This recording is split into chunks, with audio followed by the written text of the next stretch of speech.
Welcome to Burlap Teachers. Enjoy the video. You start by confirming admin access and backing up any critical data so changes are reversible. Once done, export profiles or take screenshots of current settings to compare later. Make sure to close active apps and temporarily disable sync to avoid remote overwrites.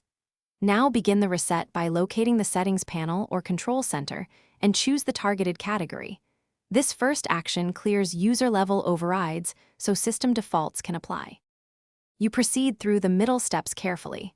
Pick the exact category and select the Reset to Default option or its equivalent, then apply changes one at a time so you can observe outcomes.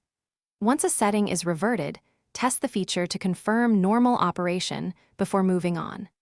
Make sure to re-enable any services or sync after you verify each change. This stepwise approach prevents cascading issues and isolates the single change that actually restores normal behavior.